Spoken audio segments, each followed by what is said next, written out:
যি অসমৰ গাঁওসমূহত কৃষি আৰু পশুপালনক লৈ যাব এক নতুন শিখৰলৈ। চেকচিমেণ্ট এনে এটা প্ৰযুক্তি যি জেনেটিক্সৰ আধাৰত গাই গৰুৰ সন্তান জন্ম দিব পৰাৰ ক্ষমতা বৃদ্ধি কৰে আৰু এই বিশেষত্বই এই প্ৰযুক্তি কৰি তুলিছে আৰু অধিক বিশেষ। অসম চৰকাৰ, Assam livestock development agency ALDA আৰু department of animal husbandry and veterinary government of আসামে একেলগে এই বিশেষ প্ৰযুক্তিক গ্ৰহণযোগ্য কৰি তোলাত গুৰুত্বপূৰ্ণ ভূমিকা পালন কৰিছে। Initially, we launched the program on 13th of June 2023 by the Honorable CM. Results are coming in. Results are quite satisfactory. As of now, according to these data available, 88% of the calves born are female, and conception rate is also above 40%. शुरुआत में हमें प्रत्येक सीमेन stock के लिए 650 रुपए की धनराशि state budget से दी गई और उसको हमने प्रत्येक सीमेन स्टॉक 650 रुपए के हिसाब से प्रोक्योर करके फार्मर्स में वितरित किया। बाद में ये कार्यक्रम राष्ट्रीय गोकुल मिशन भारत सरकार ने टेक ओवर कर लिया और उसके अंतर्गत 650 रुपए में से 400 रुपए भारत सरकार ने दिया और 250 रुपए फार्मर को देना था। किंतु राज्य सरकार ने ये निर्णय लिया कि ये जो 250 रुपया फार्मर को देना था, ये राज्य सरकार ने अपने बजट से व्यवस्थित कर लिया। It is almost free out here in Assam. Only a small service charge of 50 rupees is collected by the Assam Livestock Development Agency, which is for the consumables and the delivery system. এই পদক্ষেপৰ ফলত কৃষকসকলে ভাল উৎপাদন ক্ষমতা সম্পন্ন আৰু উন্নত পশুধন লাভ কৰিছে। Genus ABS artificial insemination technicians AITs বিশেষভাৱে প্ৰশিক্ষিত কৰিছে যাতে এই প্ৰযুক্তি কাৰ্যক্ষমভাৱে প্ৰয়োগ কৰিব পৰা যায়। ইয়াৰ ভোকেশ্যনেল ট্ৰেইনিঙে এই প্ৰযুক্তিৰ প্ৰতিটো গৰ্ভধাৰণ প্ৰক্ৰিয়া অৰ্থাৎ ইনসেমিনেশ্যন প্ৰচেছক সহজ আৰু কাৰ্যক্ষম কৰি তুলিছে। सेक्सीमेंट यूटिलाइज करने के दौरान AITs जो है उनको स्पेशली ट्रेन किया गया है कैसे एनिमल्स का सिलेक्शन करें, कैसे उसको परफॉर्म किया जाए। कन्वेंशनल सीमेंट का जो काफ है और आपका सेक्स सीमेंट का अगर जो काफ है उनको अगर फीडिंग बढ़िया से देंगे तो उसका डिफरेंस होगा आपका 6 to 12।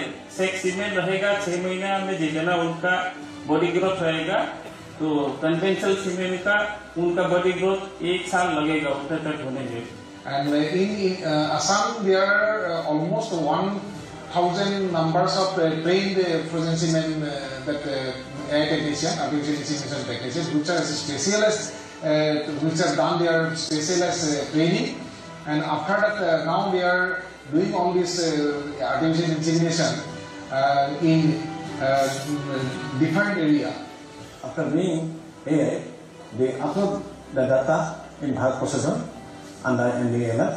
Then these data comes at district level, and at district level it is compiled and sent to our head office, which is under Assam Livestock Development Agency. Conception में बहुत अच्छा है। मेरा हाथ का अभी 50% लगभग कंसेप्शन है। 150 लगभग में आज तक मतलब कंज्यूम किया है और जो बच्चा मिला है बहुत फर्स्ट क्लास मिला है। 30 से 40 जो बॉडी वेट लगभग मिला है सब बच्चा का। এই নতুন সেক্সিমেন্ট প্ৰযুক্তিৰ ফলত মাতৃ পশুৰ উৎপাদন ক্ষমতা লক্ষণীয়ভাৱে বৃদ্ধি পোৱা দেখা গৈছে। মাতৃ আৰু সন্তানৰ স্বাস্থ্য অধিক উন্নত দেখা পোৱা গৈছে, যাৰ জৰিয়তে দুগ্ধ উৎপাদনো বৃদ্ধি পাইছে। 50,000 PI किए जा चुके हैं, जिसमें से करीब 15,000 गायें गाभिन हो चुकी हैं और करीब 2,500 बच्चियां फीमेल काफ्स जन्म ले चुकी हैं। আৰু লগতে এই ফুড ফৰ ব্যৱহাৰ কৰি 90% চেউৰি গৰু পাবলৈ সক্ষম হ'ব আমাৰ খেতিয়কসকলে আৰু ইয়াৰ লগতে খেতিয়কসকলে তেওঁলোকৰ যি দুগ্ধ উৎপাদন তাক বহুত গুণে বঢ়াব পাৰিব। অসম চৰকাৰে এই প্ৰযুক্তি এতিয়া অধিক সক্ৰিয়ভাৱে প্ৰয়োগ কৰাৰ পৰিকল্পনা কৰিছে। এই পদক্ষেপে সকলোৰে জীৱন উন্নত কৰি তুলিব আৰু সম্পূৰ্ণ ৰাজ্যখনতে দুগ্ধ উদ্যোগক এক নতুন মাত্ৰা প্ৰদান কৰিব। আমি আশা কৰিছোঁ যে নেক্সট আমি আৰু 7-8 মাহৰ পিছত হয়তো আমি সেই ফিমেল পোৱালিখিনিৰ আকৌ পোৱালি পাম, য'ৰ পৰা আমি গম পাম যে সেই পোৱালিখিনিৰ যিটো মিল্কৰ উৎপাদন ক্ষমতা কিমানখিনি সেইখিনি আমি তাক জাজ কৰিব পাৰিম। এই নতুন প্ৰযুক্তি অসমৰ সকলো কৃষকৰ বাবে এক আশীৰ্বাদ স্বৰূপ হৈ পৰিছে। ये 6 सीमेंट का बच्चा है तो ये 1.5 महीना हो गया, तो ये कितना अच्छा बच्चा दिया है। हमारे यहाँ बछड़ी आई है, हम काफी खुश हैं।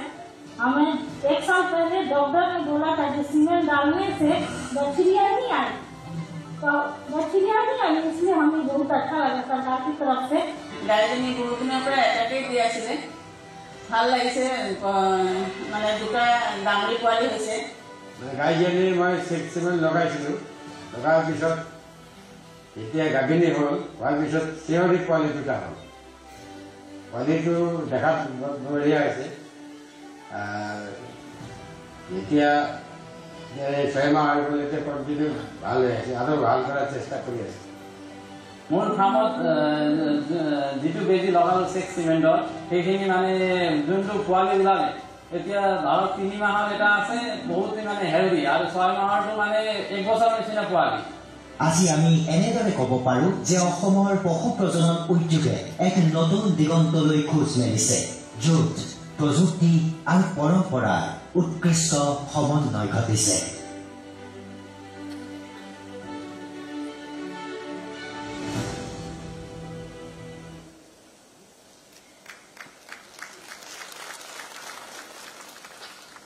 এতিয়া বঁটাসমূহ প্ৰদান কৰিবলৈ মাননীয় বিভাগীয় মন্ত্ৰী শ্ৰীযুত অতুল বৰা ডাঙৰীয়াক আমি অনুৰোধ জনাইছো আৰু বঁটা প্ৰাপকসকলৰ নাম আমি ল'বলৈ আগবাঢ়িছো।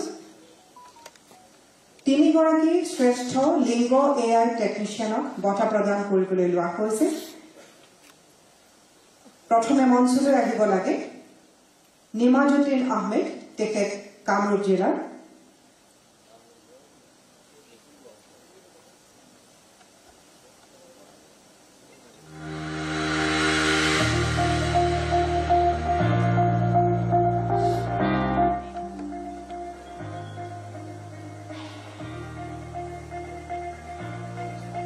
কামৰূপ জেলাৰ নিমাজুদ্দিন আহমেদ।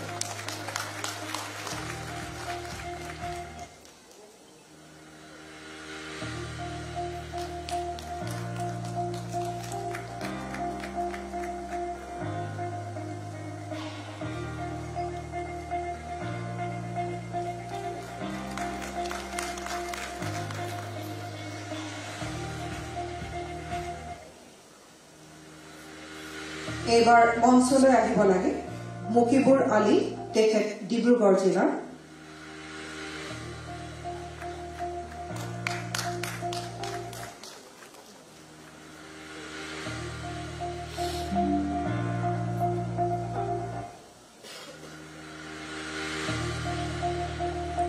মুকিবুৰ আলী, ডিব্ৰুগড় জিলাৰ।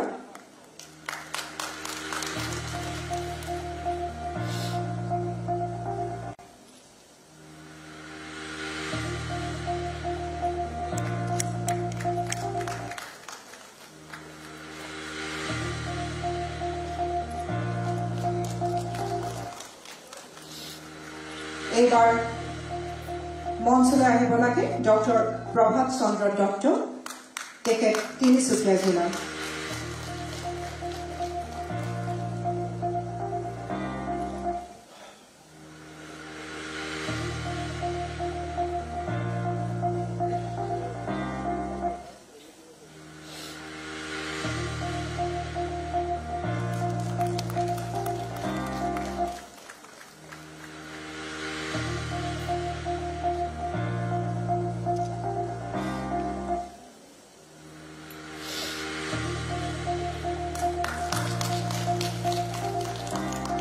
ধন্যবাদ।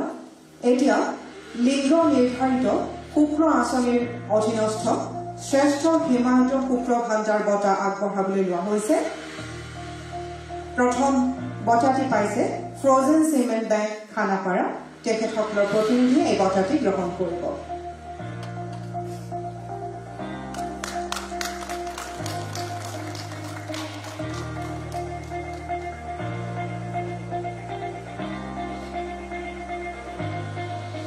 Frozen semen bank Khanapara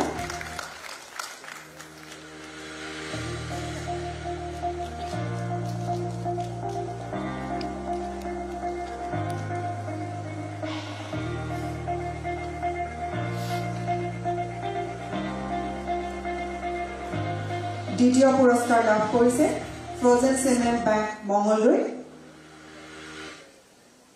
frozen semen bank মঙলদৈৰ প্ৰতিনিধিয়ে এই বঁটাটি গ্ৰহণ কৰিছে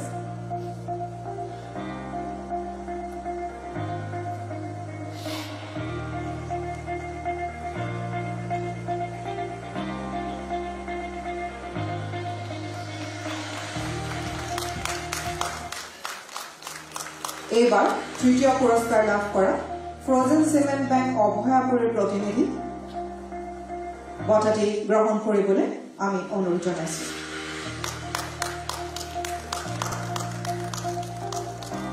ফ্ৰজেন চিমেণ্ট বেংক অভয়াপুৰী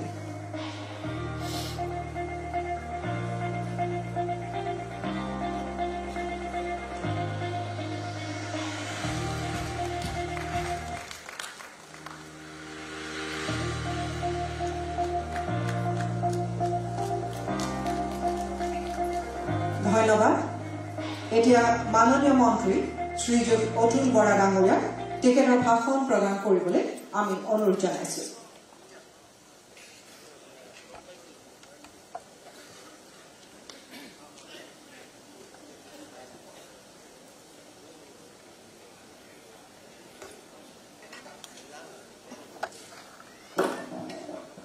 নমস্কাৰ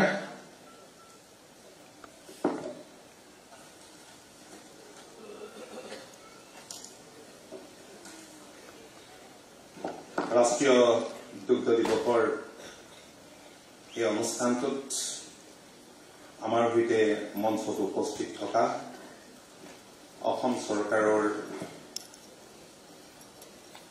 মাননীয় মন্ত্ৰী নন্দিতা গাৰ্গিছা ডাঙৰীয়ানী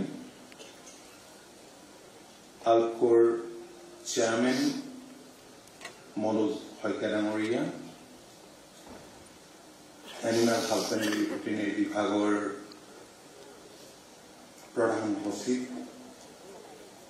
মনীষ ঠাকুৰ ডাঙৰীয়া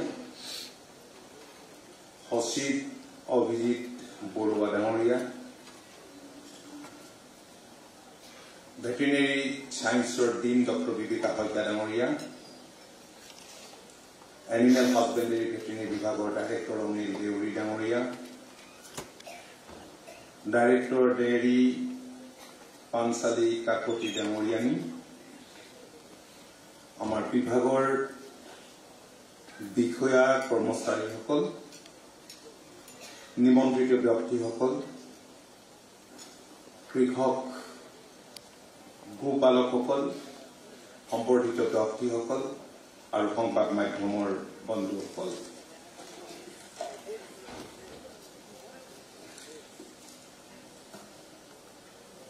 আজিৰ দিনটো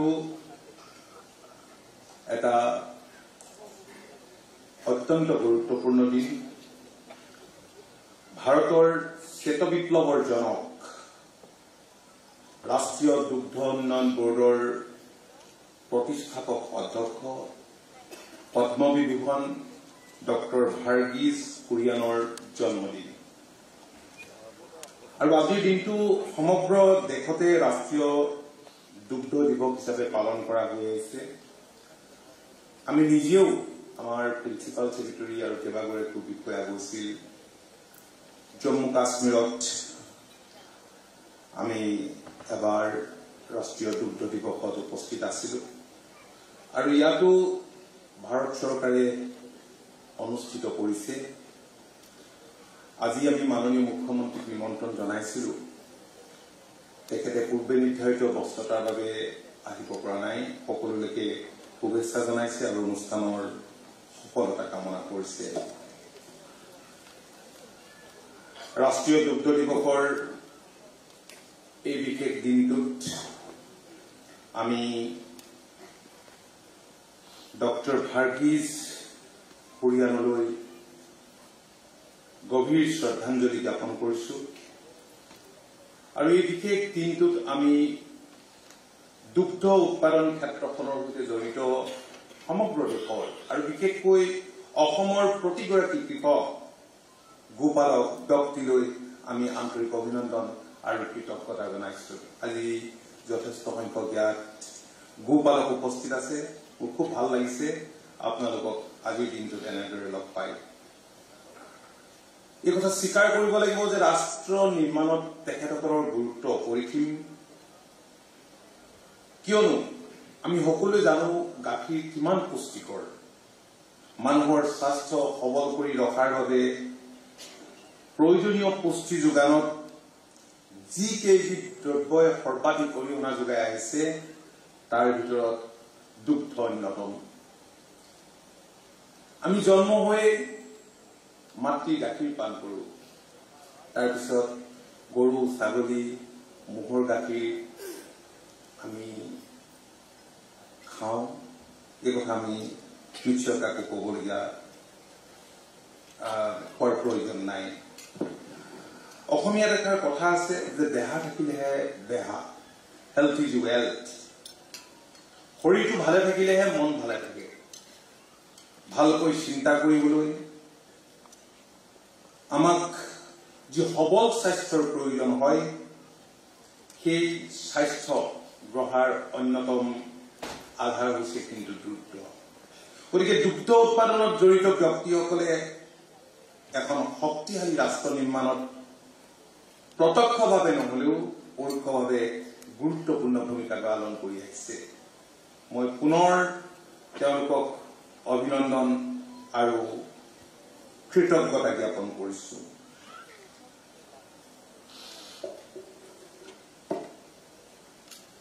আজি এই দুগ্ধ দিৱস উদযাপনৰ সৈতে সংগতি ৰাখি এটা এপ্লিকেশ্যন, মোবাইল এপ্লিকেশ্যন আমি আজি মুকলি কৰিছো। অসমীয়া আৰু ইংৰাজীৰ লগতে হিন্দী ভাষাৰ এইটো এটা মোবাইল এপ্লিকেশ্যন আৰু আমাক বিভাগীয়ভাৱে জনোৱা মতে আমাৰ পশুপালকসকলক এই এপ্লিকেশ্যনটোৱে পশুধনৰ স্বাস্থ্য, প্ৰতিকাৰমূলক ব্যৱস্থা, কৃত্ৰিম প্ৰজনন, ভেকচিনেশ্যন, বিশেষজ্ঞৰ পৰামৰ্শ আদি বিভিন্ন সা সুবিধা আগবঢ়াব।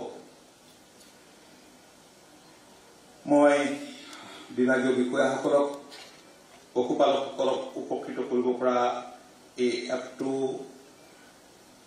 ব্যৱস্থাৰ বাবে মই ধন্যবাদ জনাইছো। সুধীবৃন্দ, এই খণ্ডটোৱে, দুগ্ধ উৎপাদন খণ্ডটোৱে ৰাষ্ট্ৰীয় অৰ্থনীতিলৈ 5% অৰিহণা আগবঢ়াবলৈ সক্ষম হৈছে। আমাৰ দেশৰ 8 কোটিতকৈও অধিক লোক এই খণ্ডটোৰ সৈতে জড়িত আছে আৰু আমি গৌৰৱেৰে ক'ব পাৰো যে বিশ্বৰ মুঠ গাখীৰ উৎপাদনৰ প্ৰায় 25% ভাৰতত উৎপাদন হয় আৰু সেইবাবে আমাৰ দেশখনে বিশ্বৰ ভিতৰত শ্ৰেষ্ঠ স্থান লাভ কৰাৰ দৰে সন্মানৰ অধিকাৰী হ'বলৈ সক্ষম হৈছে। কিন্তু আমাৰ ৰাজ্যখনত তুলনামূলকভাৱে গাখীৰৰ উৎপাদন কম আৰু গাখীৰৰ উৎপাদন বৃদ্ধি কৰিবৰ কাৰণে যোৱা বছৰ কেইটাত মাননীয় মুখ্যমন্ত্ৰীৰ সবল গাইডেন্সত আমি বিভিন্ন পদক্ষেপ গ্ৰহণ কৰিছো। আমাৰ ৰাজ্যখনত দৈনন্দিন 29 লাখ লিটাৰ গাখীৰ উৎপাদন হয় বুলি আমাৰ বিভাগৰ তৰফৰ পৰা কোৱা হৈছে আৰু another 10 লাখ লিটাৰ অতিৰিক্ত গাখীৰ আমি দৈনন্দিন যাতে প্ৰডাকশ্যন কৰিব পাৰো, উৎপাদন কৰিব পাৰো তাৰ বাবে পৰিকল্পনা কৰা হৈছে আৰু সেই পৰিকল্পনাক সাকাৰ ৰূপ দিবলৈ যত্ন কৰা হৈছে। NDDBৰ লগত বুজাবুজি কৰা হৈছে। ইয়াত আজি সমবায় বিভাগৰ সতীৰ্থ মন্ত্ৰী নন্দিতা গাৰ্গোৱা ডাঙৰীয়া আছে এনডিডিবিৰ লগত বুজাবুজি কৰা হৈছে, এমও সাইন কৰা হৈছে, টেকনিক্যাল সাপোৰ্ট দিব, ফাইনেন্সিয়াল আৰু গভৰ্ণমেণ্টেও ফাইনেন্সিয়াল সাপোৰ্ট দিব। এতিয়া ৰাজ্যখনৰ কেইবা ঠাইতো কাছাৰ, ডিব্ৰুগড়, যোৰহাট এনেদৰে 6 ঠাইত তেওঁলোকে আমাক মাটি বিচাৰিছিলে। আমি মাটি দিয়াৰ কাম আমি আৰম্ভ কৰিছো। যিবিলাক মিল্ক প্ৰচেছিং প্লান্টত দৈনন্দিন 1 লাখ লিটাৰকৈ গাখীৰ সংসাধন কৰিব পাৰিব, প্ৰচেছ কৰিব পাৰিব। ইয়াৰ উপৰিও আমাৰ বিভাগৰ কেইবাটাও এনেধৰণৰ মিল্ক প্ৰচেছিং প্লান্ট য'ত 5000 লিটাৰ গাখীৰ উৎপাদন হৈ আছে। গুৱাহাটী, ধেমাজি, বঙাইগাঁও এনেধৰণে কেইবাঠাইতো বেলেগ বেলেগ বোকাখাততো আছে, কেইবাটাও মিল্ক প্ৰচেছিং প্লান্ট আছে, যাৰ জৰিয়তে আমি যিসকল ফাৰ্মাৰ সেইসকলক সাপোৰ্ট দিবলৈ বিভাগৰ তৰফৰ পৰা আমি চেষ্টা অব্যাহত ৰাখিছো। সুধীবৃন্দ, আমাৰ অসমৰ কৃষকসকলেও আপোনালোকে জানে যে কৃষি আৰু আনুষংগিক খণ্ড বুলিলে আমাৰ এই সেক্টৰবিলাকে সোমাই, এলাইড সেক্টৰ, গৰু পোহা, ছাগলী পোহা, মৌ পোহা, হাঁহ পোহা, ঠিক তেনেদৰে পিচিকালচাৰ। কিন্তু এই দুগ্ধ উৎপাদন খণ্ডটোৱে এক গুৰুত্বপূৰ্ণ ভূমিকা গ্ৰহণ কৰিব পাৰে, কাৰণ পৰম্পৰাগতভাৱে অসমৰ মানুহে গৰু ছাগলী এইবিলাক পোহে। বাণিজ্যিক ভিত্তিত এতিয়া কৰিবৰ কাৰণে গভৰ্ণমেণ্টৰ তৰফৰ পৰা যিমান পৰা যায় সাপোৰ্ট দিবলৈ ব্যৱস্থা গ্ৰহণ কৰা হৈছে। এই খণ্ডটোৰ লগত আমাৰ ৰাজ্যখনৰ প্ৰায় 2,17,000তকৈ অধিক লোক জড়িত হৈ আছে, যিসকল গোপালকে নিজৰ জীৱিকাৰ পথ এই খণ্ডটোৰ জৰিয়তে মুকলি কৰিবলৈ সক্ষম হৈছে। আৰু ৰাজ্যখনৰ কৃষি আৰু পশুপালন খণ্ডৰ সৈতে জড়িত হৈ থকা মুঠ কৰ্মশক্তি বা ৱৰ্ক ফৰ্চৰ 57% পশুপালন খণ্ডৰ। পশুপালন আমাৰ এটা গৌৰৱময় পৰম্পৰা, আৰু এই পৰম্পৰা শক্তিশালী কৰি তুলিছে আমাৰ দুগ্ধ উৎপাদনে। আজি কেইবাগৰাকীও ফাৰ্মাৰ্ছক ইয়াত সম্বৰ্ধনা জনোৱাৰ ব্যৱস্থা কৰা হৈছে। মই অভিনন্দন জনাইছো তেখেতসকলক, আৰু মই বিভাগৰ বিষয়াসকলক এনে প্ৰচেষ্টাৰ বাবে মই তেখেতসকলৰ এনে উদ্যোগৰ বাবে শলাগ লৈছো। আমি স্বীকাৰ কৰিব লাগিব যে মাননীয় মুখ্যমন্ত্ৰী ডক্টৰ হিমন্ত বিশ্ব শৰ্মা ডাঙৰীয়াৰ তৎপৰতাৰ বাবে আজি এই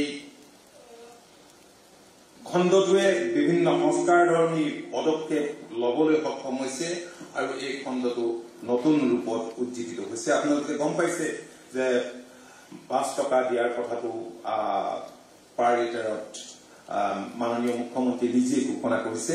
এইখিনি খুব সোনকালে কাৰ্যকৰী কৰি উঠিব।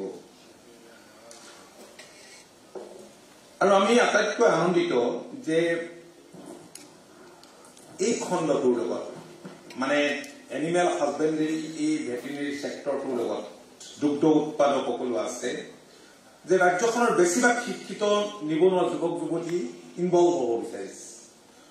CM-AAA এই আঁচনি ঘোষণাৰ পাছতেই যেতিয়া আবেদন বিচৰা হৈছিল ৰাজ্যখনৰ শিক্ষিত যুৱক যুৱতীসকলৰ পৰা, বেছিভাগেই এই সেক্টৰটোৰ লগত জড়িত হ'বৰ কাৰণে ইচ্ছা প্ৰকাশ কৰিছে। আমি জানো যে মাছ, মাংস, কণী, গাখীৰ, এই এনেধৰণৰ আমাৰ দৈনন্দিন যিবিলাক আমাক লাগে, সেইবিলাকত আমাৰ ৰাজ্যখন সেল্ফ সাফিচিয়েণ্ট নহয়, আত্মনিৰ্ভৰশীল নহয়, স্বনিৰ্ভৰশীল নহয়। পূৰ্বতে গভৰ্ণমেণ্টে যদি তেনেধৰণৰ পৰিকল্পনা কৰি সেইবিলাকক সাকাৰ ৰূপ দিবলৈ যত্ন কৰিলেহেঁতেন, তেতিয়াহ'লে নিশ্চয় হ'লহেঁতেন। কাৰণ পৰম্পৰাগতভাৱেই অসমৰ মানুহ গৰু গাই ছাগলী পোহা, হাঁহ পোহা, গাহৰি পোহা এইবিলাকৰ লগত জড়িত, কিন্তু বাণিজ্যিক ভিত্তিত নকৰে।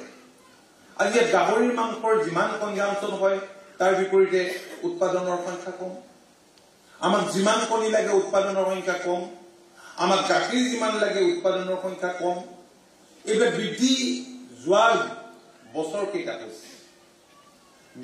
কেইটাত হৈছে, আৰু তাৰ বাবে আমি মাননীয় মুখ্যমন্ত্ৰীক ধন্যবাদ জনাইছো আৰু এতিয়া যিবিলাক উঠি অহা নতুন প্ৰজন্মৰ যুৱক যুৱতীয়ে এই সেক্টৰটোৰ লগত জড়িত হ'বলৈ আগবাঢ়ি আহিছে আৰু সেইবিলাকক প্ৰশিক্ষণৰো ব্যৱস্থা কৰা হৈছে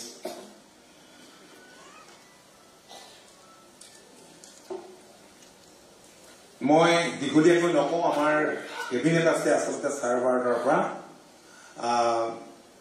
4:30 আছিলে মুখ্যমন্ত্ৰী ডাঙৰীয়া গুৱাহাটীৰ পৰা বাহিৰত যাবলগীয়া হোৱাত প্ৰিপন কৰিলে গতিকে খৰধৰকৈ যামগৈ মই অত্যন্ত আনন্দিত হৈছো আমাৰ ফাৰ্মাৰসকলক লগ পাই কৃষকসকলক আৰু মই আশা কৰিছো এই খণ্ডটো আগবঢ়াই লৈ যাবৰ কাৰণে আমাৰ প্ৰতিগৰাকী ফাৰ্মাৰ্ছে যাৱতীয় ব্যৱস্থা গ্ৰহণ কৰিব আৰু এই ক্ষেত্ৰত আমাৰ বিভাগৰ যিবিলাক সাপোৰ্ট লাগে নিশ্চয় সেইবিলাক সাপোৰ্ট দিব পূৰ্বতে আমাৰ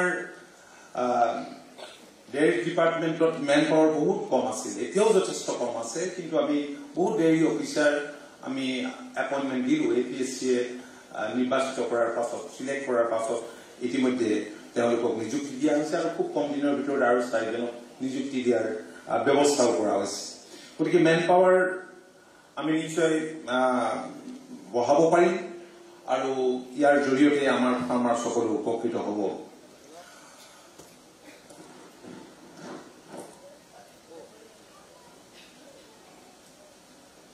আৰু ইয়াৰ উপৰি প্ৰগতিশীল যিসকল দুগ্ধ সমবায় সমিতি আছে সেই সমবায় সমিতিসমূহক কটেজ ডেইৰী ইউনিট আঁচনিৰ যোগেদি সাহায্য প্ৰদানৰ দিহা কৰা হৈছে ইয়াৰ জৰিয়তে কুটিৰ উদ্যোগ স্থাপন কৰিবলৈ দৈ পনীৰ ঘি ৰসগোল্লা আদি বিভিন্ন থলুৱা সামগ্ৰী উৎপাদনৰ বাবে উন্নত সঁজুলি আগবঢ়োৱাৰ সুবিধা অন্তৰ্ভুক্ত কৰা হৈছে আৰু এই আঁচনিখনৰ জৰিয়তে ঘৰতে দুগ্ধজাত সামগ্ৰী প্ৰস্তুত কৰি বিক্ৰী কৰিব পৰাৰ ফলত সাধাৰণ দুগ্ধ উৎপাদকসকলৰ উপাৰ্জন নিশ্চিতভাৱে বৃদ্ধি পাব ইয়াৰ উপৰিও আমাৰ চৰকাৰৰ তৰফৰ পৰা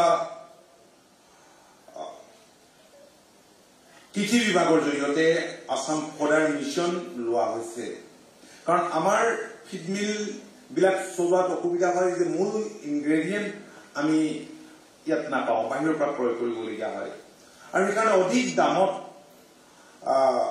অধিক দামত আমাৰ কিনিবলগীয়া হোৱাৰ কাৰণে ফিড কিনিবলগীয়া হোৱাৰ কাৰণে কৃষকসকলে যেনেধৰণে লাভৰ আশা দেখে সেই লাভ নাপায়গৈ গতিকে এই ফডাৰ মিছনেও নিশ্চিতভাৱে এই ক্ষেত্ৰখনক আগবঢ়াই নিয়াৰ কাৰণে সহায় কৰিব ৰাষ্ট্ৰীয় গকুল মিছন এই মিছনৰ জৰিয়তে চৰ্টেড চিমেণ্ট বিতৰণ কৰি থকা হৈছে প্ৰাথমিক পৰ্যায়ত 1,16,000 পালি চৰ্টেড চিমেণ্ট বিতৰণ কৰাৰ উপৰি বিগত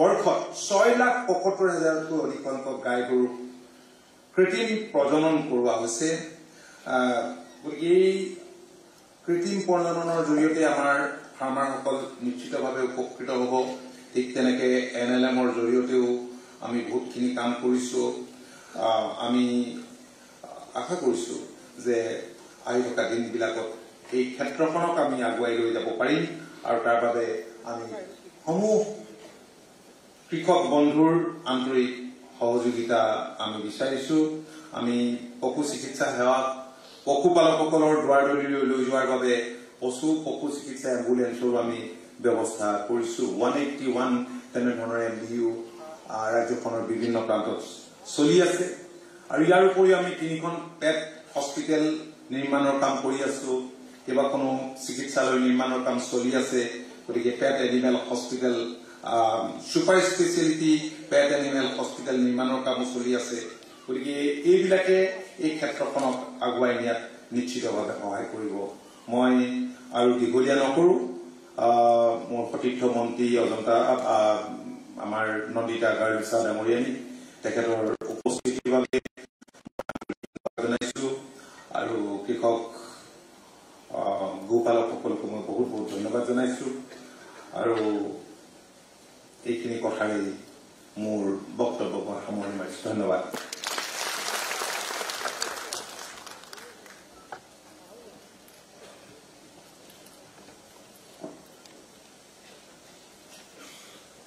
মাননীয় মন্ত্ৰী শ্ৰীযুত অতুল বৰা ডাঙৰীয়াৰ অহৰহ প্ৰচেষ্টা অসমৰ পশুপালন আৰু পশু চিকিৎসা বিভাগে প্ৰগতিৰ এক